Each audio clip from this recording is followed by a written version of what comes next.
Welcome to the Law Firm Marketing Minute, your source of internet marketing inspiration. Hey everyone, welcome to another episode of Law Firm Marketing Minute. I'm Marc from Spotlight Branding, and let's continue our series about key metrics for your law firm. Today we're going to talk about win rate. Okay, so this is a pretty common term in any industry that has kind of a true sales team. But obviously at a law firm, most law firms don't have a true sales team or even necessarily a true salesperson, because 9 times out of 10, if not more, the person doing the consultation, right? Because when you think about it, that actually is technically the sales meeting, even if you don't look at it that way. It's usually probably you, right? The lawyer or one of the lawyers in the firm, okay? I have seen before some law firms actually hire kind of a sales type person. They might call them like a business development manager or something like that. And we can talk about that in a whole nother episode. They've actually had quite a bit of success with it. But at the end of the day, the consultation, that really is your sales meeting, even if you don't necessarily look at it that way.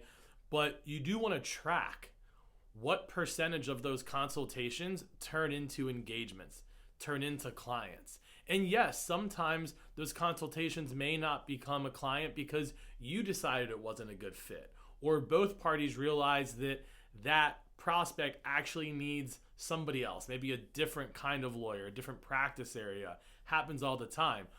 So if you don't want to call it win rate, if you want to call it something else, consultation success rate, close rate, engagement rate is probably a very accurate term. That still matters, because even if it's a consultation that wasn't a good fit, you still want to overall know that when you create a lead and that lead schedules a consult and shows up for the consult, you want to know going into that consult what the likelihood is, or I didn't mean this one single consult. Really, if you know you're going to have 10 consults in a month, you want to know what the likelihood is of closing X number of those 10. So it might be really high for your firm. You might turn most of your consults into clients, maybe 70, 80%. So you know that if you have 20 consults in a month and 80% become clients, you know that every month you have 20 consults, you're going to probably have 16 clients. So that's where it becomes a really helpful metric when you think about generating more leads, more referrals, scheduling more consults, and you start to be able to map out and go, okay, if I have this many consults, how many clients should I expect to get from that? Now, it also gives you a chance, if it's something that interests you, to also think about, are there things you can do to improve your engagement rate or your win rate, if that's something that you feel like could get better. But either way, whether it's a metric that you can look at to assess like if you're growing and getting better at kind of closing, right? Or if you're just using as a metric to kind of like plan out your marketing and your growth and to really understand how your ecosystem works, or the journey works from somebody going from a lead to a consult to becoming a client. A piece of data like that is helpful, okay? Tangentially, you can also track things like how long it took to close, right? Because time is money, especially if you're charging hourly. So I've seen situations where lawyers, through their marketing and through their own skills in the meeting, were able to spend less time but still have a very effective consultation.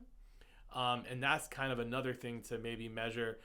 But some people might not like that because it might make them feel like they're rushed, or they would like to be able to spend as much time as a consult takes. So just kind of throwing that out there in case that inspires you. But mainly I want you to track something around win rate, close rate, engagement rate. When you have a consultation on the books, what percentage of the time does that become a client? Or when they show up, what percentage of the time does that become a client?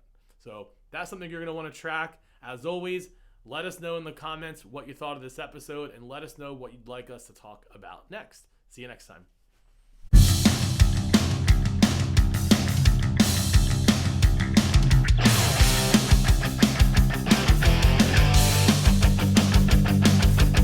Thanks for joining us. Please visit lawfirmmarketingminute.com for more information. We'll see you next time.